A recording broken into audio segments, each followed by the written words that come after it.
20 დაჯარიმებული გაზგასამართი სადგური ბოლო 3 თვის განმავლობაში გაფრთხილება, სანქციები და კრიტიკული სიტუაციის შემთხვევაში გაზგასამართის სადგურების დახურვა. ეს ის საფრთხეებია, რაც პარლამენტის მიერ მიღებული კანონის დარღვევის შემთხვევაში ყველა ავტოგასამართ სადგურს შეეხება.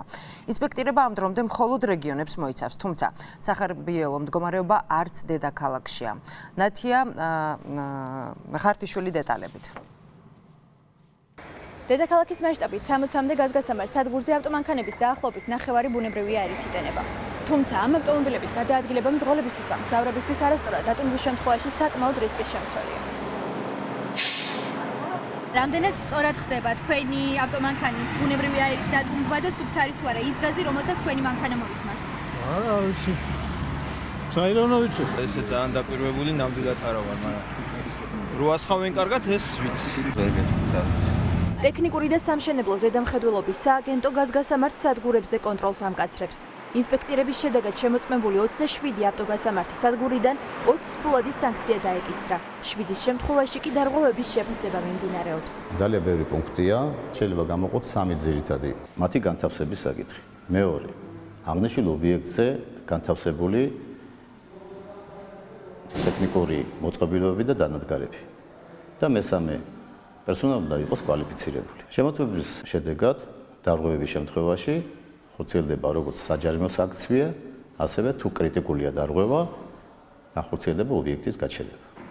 გაზინპექსი ერთ-ერთია, რომელიც მონიტორინგის შედეგად დაჯარიმდა. ტექნიკური და სამშენებლო ზედამხედველობის სააგენტო გაზინპექსს მოძრავ გაზგასამართ სადგურებზე დგომის პროექტის არარსებობას ედავება. კიდევ ერთი დარღვევა კი სტაციონალური დანადგარების გაუმართავობაა. კომპანიის ხელმძღვანელმა 2030-ის კამერასთან კომენტარის გაკეთება არ ისურვა. ჩაწერა და ტელევიზორში არ გავა.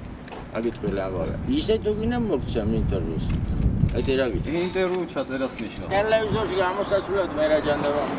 ხანძარსაწინააღმდეგო სისტემის გაუმართავობა გახდა კიდევ რამდენიმე კომპანიის დაჯარიმების მიზეზი. ტექნიკური დოკუმენტაცია მოთხოვეს, რომელიც აქამდე არ იყო საერთოდ მოთხოვნადი და საერთოდ არ ვიყავით ინფორმირებული ამის შესახებ. იმის და მიუხედავად რომ ახალი ჩვენ აპარატურა ყველანაირად გამართულები ვართ. მაგ კუთხითაც გადავდით ნაბიჯები და თითქმის ყველანაირი დოკუმენტაცია მოვაწესრიგეთ.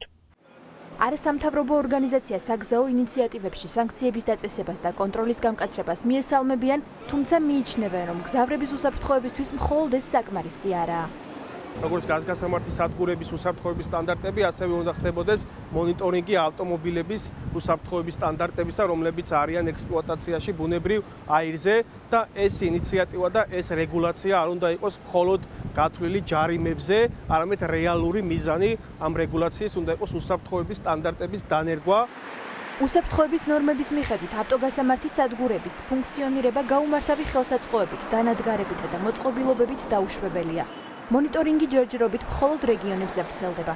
სანამ ინსპექტირება დედაქალაქსაც შეეხება, თბილისში მგზავრების უსაფრთხოება კვლავაც არასტანდარტულ მოწყობილობებზეა მიმდობილი.